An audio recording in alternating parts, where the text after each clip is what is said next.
हाय दोस्तों, स्वागत है आप सभी का मेरे YouTube चैनल अजय पुंजमा ब्लॉग पर। दोस्तों, जैसा कि आप जानते हैं कि मैं हर बार एक नया ब्लॉग लेकर के आता हूं और आज भी उसी सतत प्रक्रिया में एक नया ब्लॉग फिर जोड़ने जा रहा हूं आप लोगों के मध्य। और दोस्तों, हर दिन मैं एक नई शख्सियत से आपकी मुलाकात करवाता हूं। मेरी कोशिश रहती है कि मैं समाज के उन लोगों से आपको जोड़ सकूं जो समाज को कुछ ना कुछ दे रहे हैं, एक सोशल रिफॉर्मर का वर्क कर रहे हैं। ऐसे लोगों से मैं डेली आपको मिलवाने की कोशिश करता हूं।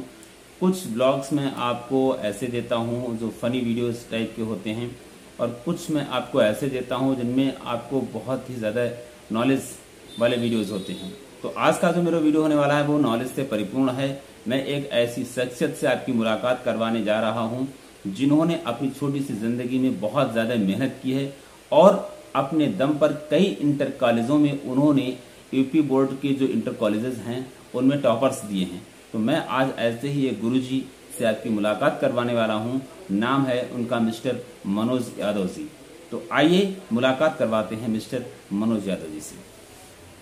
गुरुजी, स्वागत है आपका मेरे चैनल पर। और गुरुजी, मेरे वीडियोस शायद आप देखते होंगे क्योंकि मैं एक यूट्यूब चैनल चलाता हूं। और आज आपसे मेरी मुलाकात एक संयोग नहीं है दोस्तों, हम लोगों ने पहले से तय कर रखा था कि हम लोगों को एक दिन मिलना है और जानकारी देनी है।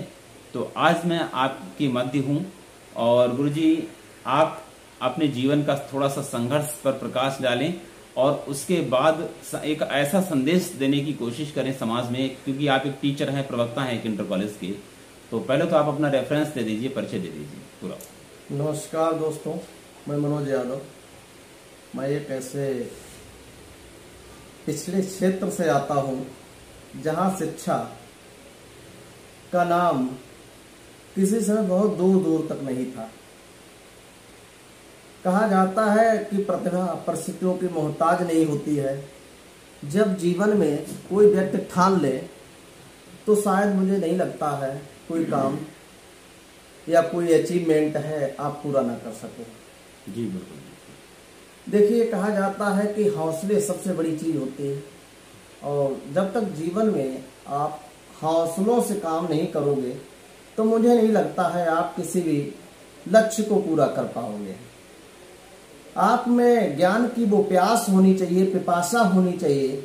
जिस प्रकार से रेगिस्तान में हिरन प्यास के कारण चारों तरफ भागता है, अगर आप में वो प्यास है तो आप अच्छे समाज के लोगों से जुड़कर समाज में भलाई हेतु तो आप अगर कुछ अच्छा करना चाहते हैं तो आपको वास्तव में संघर्ष की जरूरत है और आपको बहुत सी बाधाओं को पार करना होगा। जी गुरुजी, बहुत अच्छी बात आपने कही है। गुरुजी, मैं देख रहा हूँ कि एक आप, जैसा कि मैं आपसे परिचित हूँ, आप एक इंटर कॉलेज में इसमें प्रवक्ता हैं, और मैं देख पा रहा हूँ कि शिक्षा का जो स्तर है वो बहुत ही ज्यादा गिरता चला जा रहा है और एजुकेशन एक बिजनेस के तौर पर, व्यवसाय के तौर पर आ रही है। आज के दौर में आपकी क्या राय है कि क्या एजुकेशन को एजुकेशन के हिसाब से देखना चाहिए, या जिन लोगों ने कॉलेजेस खोल करके और इसको बिजनेस बना डाला है, क्या आपको लगता है कि आने वाली पीढ़ी से इसका नुकसान होगा? देखिए, मैं जहाँ तक गहराई से परिचित हूँ, लगभग 9-10 साल का एक्सपीरियंस मुझे प्राप्त हुआ है। जो कॉलेजेस या इंस्टीट्यूट हैं शिक्षा जगत में, जो पैसे के उद्देश्य से खोले गए हैं, वो शिक्षा के लिए एक विष के समान है। मैं मानता हूं कि शिक्षकों का वेतन से लेकर के कॉलेज की तमाम प्रक्रियाओं को पूरा करने के लिए आवश्यक है, पैसा जरूरी है, लेकिन पैसा के साथ साथ अगर क्वालिटी पर बहुत ध्यान दिया जाए तो ज़्यादा बेहतर होगा, क्योंकि हमारे देश की, हमारे समाज की और अच्छे समाज की पहचान सिर्फ और सिर्फ क्वालिटी से होती है। बिल्कुल सही बात आपने कहा। और इसके साथ साथ मैं देख रहा हूं अभी पूरे देश के अंदर अब एक बेरोजगारी का दौर है और पढ़े लिखे युवा छोटी छोटी नौकरियों के लिए आवेदन कर देते हैं, चाहे वो पियोन की नौकरी हो, स्वीपर की नौकरी हो, ग्रुप डी की रेलवे की नौकरी हो, या A to Z, यहाँ तक की जो प्राइवेट जॉब्स हैं वहां भी लंबी लंबी कतारें, लंबी लंबी लाइनें बेरोजगार युवाओं की लग जाती हैं। तो ऐसे में जो आज की एजुकेशन है वो कारगर साबित होती मुझे नहीं दिखाई पड़ रही है। एजुकेशन मुझे लगता है कि व्यवसाय परक होनी चाहिए, जिससे कि आप कुशल अपने हाथ के कारीगर होंगे तो सेल्फ एंटरप्रेन्योर आप बन सकते हैं। जी जी। तो आपकी इसमें क्या राय है कि जो बच्चे इस समय पढ़ाई कर रहे हैं, बेरोजगार युवा हैं, उनको क्या संदेश देना चाहेंगे बतौर अध्यापक कि उनको जो पढ़ाई करनी चाहिए वो कैसे करके, क्योंकि आप एक ट्यूटर भी हैं। और दोस्तों, मैं आपकी जानकारी के लिए बता दूं कि गुरुजी फ्री क्लासेस चलाते हैं, बच्चों को फ्री एजुकेशन देते हैं और इनके जो पाठशाला है उसमें कम से कम 200, 250, 300 बच्चे तो होंगे ही। और आप अलग अलग जगहों पर जाकर के निःशुल्क जो सेवा दे रहे हैं, काबिले तारीफ है। और इसी उद्देश्य से मैं आपसे ये प्रश्न पूछ रहा हूं कि जो बेरोजगार युवा हैं, आज की शिक्षा प्रणाली इतनी बदतर हो चुकी है कि वह कहीं के नहीं रह गए हैं, तो ऐसे में वो सेल्फ अपना वर्क कर सकें, इस पर आपकी क्या राय होगी और क्या सुझाव होगा? देखिए, मेरा आकलन ये है कि शिक्षा विभाग में विद्यालय का एक थोड़ा सा गिरता स्तर होने का कारण है, सिर्फ क्वालिटी वाले टीचर्स आवश्यक हैं। उन्हें अच्छे वेतन भी दिए जाएं विद्यालयों के द्वारा। अगर अच्छे वेतन मिलेगा, शिक्षक भूखा रहेगा, अगर उससे क्वालिटी की अगर बात की जाएगी तब भी समस्या होगी।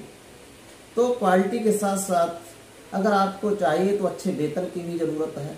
और मेन बात है, बेरोजगारी होने का बहुत से ऐसे कारण हैं जिसमें आज बढ़ती जनसंख्या ये सबसे बड़ी देश की समस्या है जी।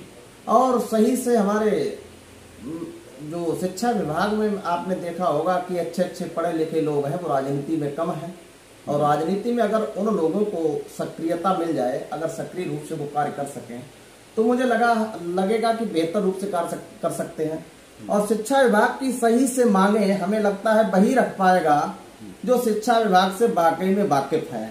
असल चीज हाई स्कूल 8वां पास, 10th पास या इंटर पास व्यक्ति जो है वो सही से नहीं लगता है कि शिक्षा को बहुत आगे ले जा पाएगा। ग्रेजुएट, पोस्ट ग्रेजुएट जो वास्तव में जिसने सही से किया है और जो जमीनी हकीकत को जानता है, राजनीति में भी उसी को आना चाहिए और शिक्षा विभाग में अच्छा बेहतर प्रयास भी वही कर सकता है और गंदी राजनीति तो गंदी मानसिकता से उठकर देश सेवा के लिए कार्य कर सकता है। तो गुरुजी, अक्सर देखा गया है कि राजनीति के जो आज पुरोधा हैं, अगर उनकी बैकग्राउंड हिस्ट्री को हम देखेंगे तो पाएंगे कि वो कहीं न कहीं शिक्षा विभाग, शिक्षण पेशे से जुड़े रहे हैं। चाहे वो बसपा सुप्रीमो सुश्री मायावती जी हों, सपा सुप्रीमो मुलायम सिंह यादव जी हों, और तमाम ऐसे नेता हैं जो शिक्षा विभाग से जुड़े रहे हैं और अध्यापन उन्होंने कार्य किया है।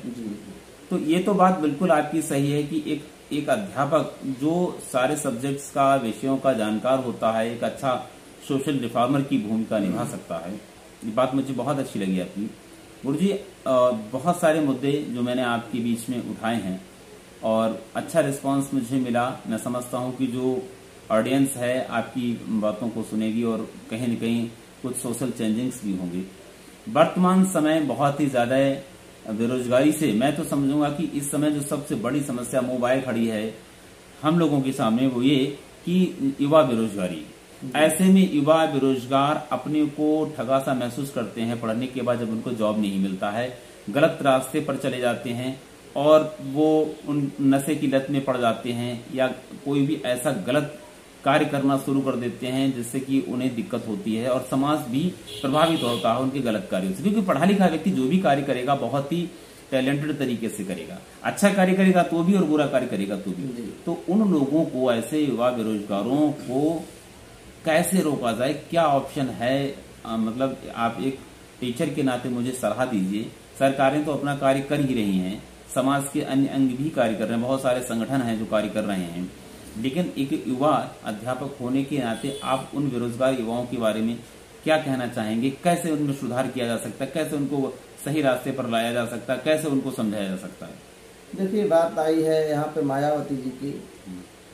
अपने समय में उन्होंने समाज के लिए, दबे कुचले वंचित शोषित वर्ग के लिए बहुत कार्य किया है और साथ में मुलायम सिंह यादव जी ने भी बड़ा अच्छा कार्य किया है। कृषकों से लेकर के, छात्रों से लेकर के, युवाओं, मजदूरों के बहुत मसीहा रहे हैं।